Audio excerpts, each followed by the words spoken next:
Mbak Imarci, Bu Isa kalau suami suka bohong gimana? Suka nutupin banyak hal dari istri dan suka chat sama teman kantornya tentang masalah personal dan seperti yang dekat mereka itu, gimana ya Bu? Wah, ini tar dulu nih. Ini chatting sama teman di kantornya, laki-laki apa perempuan nih? Ya, sama siapa nih? Karena kadang-kadang kalau misalnya ada chatting yang terlalu dekat udah nggak pantas, baik ke laki-laki dan perempuan, itu juga itu ada warning tuh. Itu harus segera diingetin itu. Ya, sekarang kan chat ke orang misalnya bukan ya misalnya sesama jenis tapi udah nggak pantas gitu ya, sudah nggak pantas caranya, bahkan sudah sangat-sangat ya itu tadi sangat-sangat misalnya menjijikan, itu harus ditegur juga, harus diingatkan ya. Tentu waktu mengingatkannya ini dengan cara yang baik ya. Mas, aku nggak sengaja ya lihat chattinganmu dengan si ini, itu siapa ya, itu teman kantor nggak apa ya, tapi kalimatnya nggak pantas. Itu kan laki-laki. Iya, sekarang sama laki-laki chatting sama laki-laki, perempuan sama chatting perempuan nggak pantas, itu perlu juga diingatkan. Kan gitu. Jadi kalau kita menemukan hal yang memang ada landasannya, ada basicnya gitu ya, misalnya ada buktinya, itu boleh dibicarakan. Tapi sekali lagi, minta waktu. Ya, dan tidak usah panjang-panjang. Dan nggak usah juga yang kita kayaknya memaki dia, apalagi sama suami. Ya. Nah, masalah bohong ini kadang-kadang suka keliru nih. Maksudnya apa bohong? Ya. Dia nutupin banyak hal. Apanya yang ditutupin?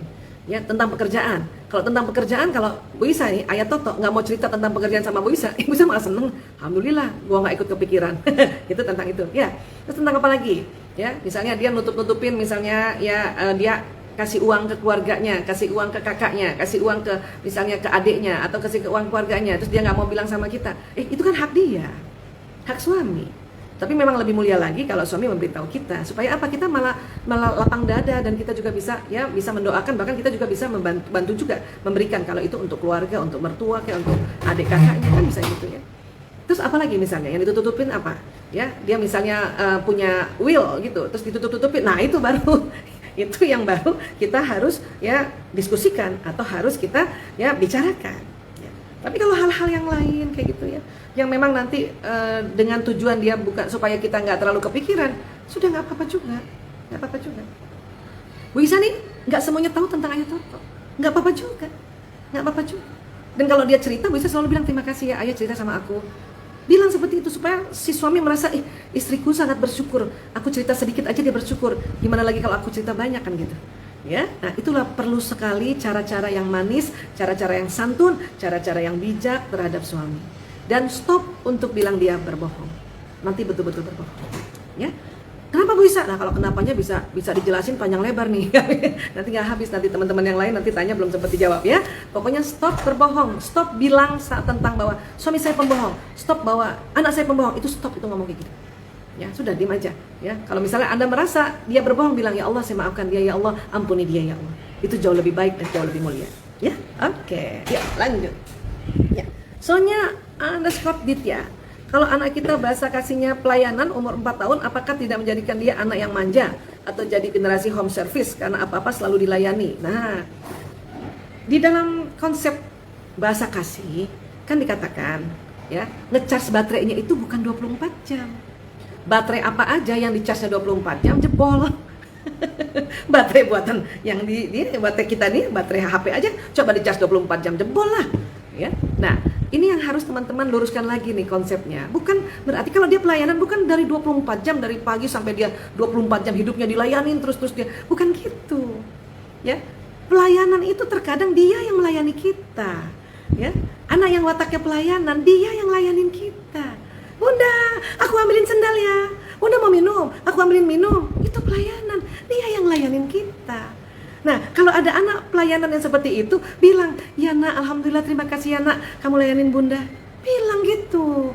Kasih kita punya reaksi kita, reaction kita terhadap pelayanan dia.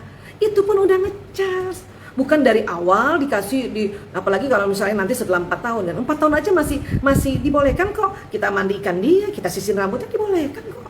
4 tahun gitu loh. Ya kan? Ya. Nah, tapi justru uniknya dia yang layanin kita. Ya, Bu Isa ngomong kayak gini karena begini, banyak ibu-ibu anaknya selalu ingin melayani, anaknya selalu mau ambilin minum ibunya. Dia udah nggak usah nanti gelasnya jatuh, udah nanti bunda aja, udah repot banget. Itu yang keliru. Ya, itu dia akan baterainya kosong tuh langsung. Itu yang langsung dia rasanya aduh saya nggak ada gunanya. Nah itu yang ya harus diperhatikan ya. Apalagi 4 tahun ini masih 5-5-nya harus di-charge. Ya, masih 5-5-nya harus di-charge. Hari itu sudah belum? Ya Bunda ngelayanin dia dalam arti bikinkan makanan, bikinkan minuman, dan dia lihat, ya, dia bikinkan, ya, tentu dengan ketulusan hati, ya, dengan ketulusan hati. Itu sudah belum Bunda misalnya pakaikan baju dia, sisirin dia, ya, masih peluk dia, kan 4 tahun kan masih bisa harus dipeluk, dilayanin, dipuji, ya, bahkan dikasih waktu yang berkualitas dan dikasihkan hadiah.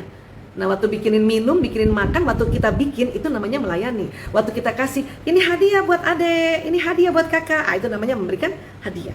Kayak gitu, ya. Jadi sekali lagi teman-teman, sahabat-sahabatku, fahamilah bahwa mencas baterai kasih ibu kan 24 jam. Ya. Ibu sih nggak suka tuh sama label-label yang mengatakan generasi yang kita layani, nggak suka. Bisa paling nggak suka melabel-label generasi. Karena generasi anak-anak kita tuh generasi baik. Stop untuk melabel. Karena apa yang dilabel itu akan terjadi. Oke? Ya, pokoknya stop melabel. Kalaupun mau memberikan kalimat-kalimat yang bagus, ya, karena itu doa. Ya? Oke. Baik, Lana_Pernix. Assalamualaikum Bun. Waalaikumsalam warahmatullahi. Kalau suami pelit dan serba berhitung, gimana cara bicaranya ya Bun? Bukan pelit kali, ya, perhitungan. Ya, jadi gini. Memang ada watak yang apa-apa itu harus ditulis, apa-apa itu harus teratur, apa-apa itu harus dihitungkan. Ada watak kayak gitu ya. Nah, punten maaf, biasanya watak melankolis begitu, ya. Apa-apa harus dihitung karena dia mau detail, dan memang orang melankolis ini ekonomis. Boleh nggak kata pelit diganti ekonomis? Suami saya ekonomis, semuanya jadi teratur dan semuanya itu tidak boros dan juga ya tidak pelit, jadi gitu. Ganti ya. Membuat istilah itu akan nanti menjadi sesuatu yang luar biasa deh. Coba ganti di otak kita, suami saya ekonomis karena memang wataknya, dan watak itu Allah yang kasih, ya, watak yang selalu mau detail, selalu mau sempurna, ya. Makanya sebelum ditanya, kasih tahu, ayah, tadi ayah kasih uang 100.000, tadi Bunda belikan ini catatannya. Itu orang yang melankolis, orang yang detail itu, yang ekonomis, seneng caranya kayak gitu. Ya, seneng banget cara yang kayak gitu nih ya. Atau bahkan kita bikinkan, ya. Cuman biasanya suami yang melankolis punya istri sanguinis yang males nyatet, yang apa-apa maunya spontan. Nah, ini kerja keras dikit lah, ya, untuk bisa beradaptasi, kan memang begitu. Pasangan sanguinis kan dapat sanguinis sama melankolis. Supaya apa? Supaya ketemu di tengah. Yang sanguinis yang malas mencatat, ini sudah mulai senang mencatat sedikit. Yang melankolis yang terlalu detail, jadi dia mulai agak ya spontan sedikit gitu. Jadi ketemunya di tengah. Ini yang diharapkan. Ya, dalam rumah tangga ini adalah saling memberi, saling mengisi, dan saling mengajari gitu. Walaupun bukan berarti saya ajarin kamu, ya, bukan begitu. Ya, dari perilaku pasangan itu kan kita mengambil pembelajaran di situ. Ya, jadi bilang apa suaminya? Ekonomis. Lagi stop melabel. Hari ini kayaknya judulnya stop melabel. Ya, oke.